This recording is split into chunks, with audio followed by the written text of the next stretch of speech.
Évidemment, mais j'allais dire, au-delà, si vous voulez, des moulinets, des mouvements de menton qui consistent à condamner fermement les agressions des élus et des maires en particulier, finalement, la classe politique locale, les maires, les élus locaux, finissent par connaître ce que connaissent les Français depuis des années.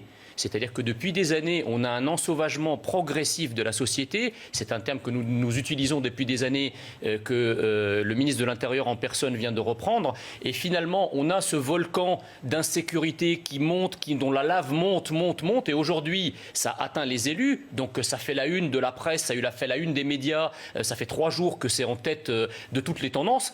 Mais quand ça touche quand ça concerne le commun des mortels. Mais quand ça concerne le commun des mortels, il faut les réseaux sociaux et la force de frappe des réseaux sociaux pour faire monter l'information, pour que les médias, et d'ailleurs je félicite CNews qui est toujours en pointe pour parler de ces affaires, pour qu'on commence à en parler. Donc si vous voulez, moi je ne fais pas dans le 2 poids 2 mesures.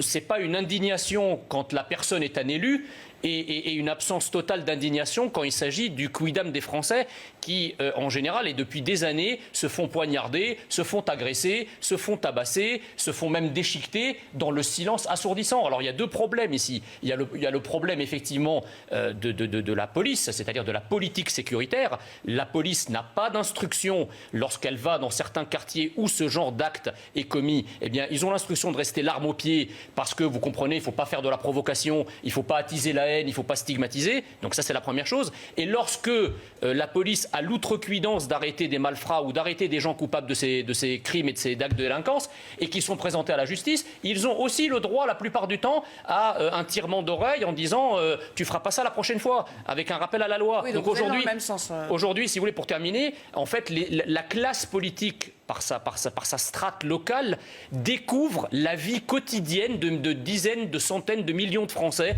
depuis des années. Répression, mais une politique pénale. C'est-à-dire que font les juges. La politique pénale, c'est une répression. Oui, mais il y a des mesures de réinsertion. Mais si vous voulez, le problème, c'est que... Il n'y a pas que la répression. Attendez, j'entends votre discours et je partage parfaitement le constat et le diagnostic que vous faites. Il n'y a rien à dire.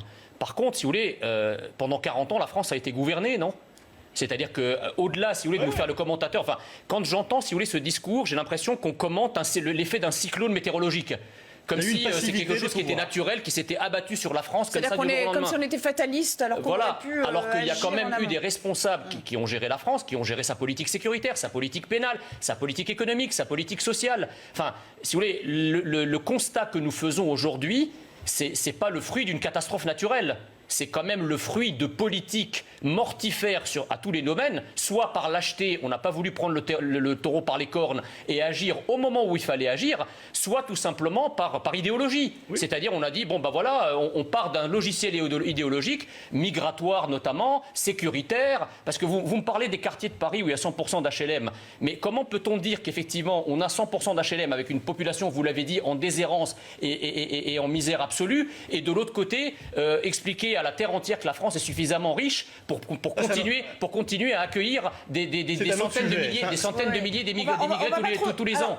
Si vous voulez, moi ce que je constate, c'est que la répression n'est pas au rendez-vous. Parce qu'on ne peut pas faire de la prévention si... En aval, vous n'avez pas une répression féroce. Il faut marcher sur ses 2 jambes. Or, aujourd'hui, j'entends beaucoup parler de prévention. Le problème, c'est qu'on fait de la prévention depuis 40 ans.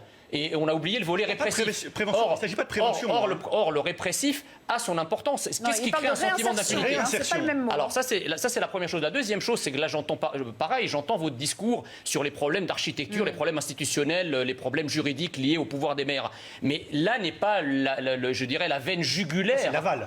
C'est pas la veine jugulaire. La réalité, c'est que la France subit maintenant, depuis une 40aine d'années, une invasion migratoire qui nourrit la criminalité. Parce que se refuser à voir le lien entre la massification de l'immigration et l'insécurité, la délinquance, la violence, ça ne veut pas dire que tous les immigrés, je précise, parce qu'à chaque fois, on me fait dire ce que je n'ai pas dit. Je ne dis pas que tous les immigrés sont des délinquants et des criminels.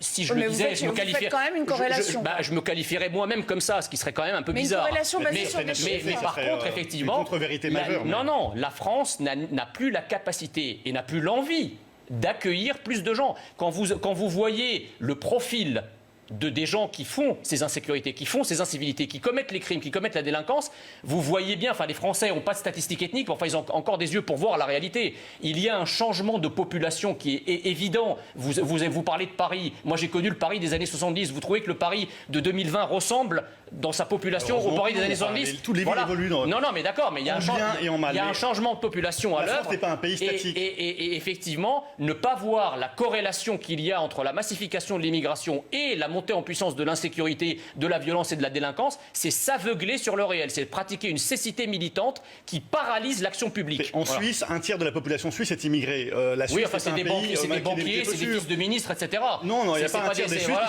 si, c'est pas la même immigration. C'est un problème d'autorité aussi, parce que ce que vous dites là, ça renvoie à l'autorité, le fait de demander une autorisation. Ça veut dire que derrière, vous avez une autorité qui contrôle. Moi, je l'ai fait. Quand j'étais stagiaire ENA dans l'Eure, j'ai organisé une des premières rave parties qui a été autorisée par la préfecture de l'Eure. C'était en 2003. Maintenant, vous savez, vous avez toute une partie de la classe politique dont l'idéologie, c'est se laisser faire, qui voit une bande de jeunes qui en fait s'en fout de la propriété privée, pourvu que les jeunes puissent s'amuser. Et ils considèrent presque comme, je sais pas, néo-fasciste l'idée d'envoyer des policiers ou des gendarmes pour essayer de mettre un peu d'ordre là-dedans. Le respect de la propriété privée, moi je l'entends, mais aujourd'hui, quand vous avez des gens qui même squattent votre appartement qui peut être vide, il vous faut une procédure de 3 ans pour les expulser. Vous avez des délais, c'est plus compliqué que ça quand même.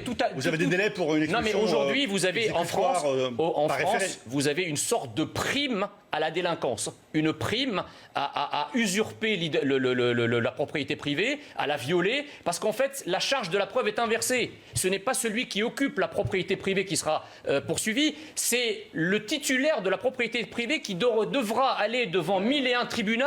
Ça peut même en décourager certains d'accéder à la propriété. Exactement. Moi, j'entends ce que vous dites, mais là, encore une fois, que des gens aient des velléités de violer la loi, qu'ils aient des velléités de ne rien respecter, de tout saccager, de violer votre propriété privée, de vous agresser, ça s'entend. Mais en face, où est l'État titulaire du monopole de la violence légitime, comme en parlait Weber? Voilà. Si devant ces gens-là, vous n'avez pas un État qui abat la main républicaine de la France sur ce type de comportement, c'est la porte ouverte à tous les excès.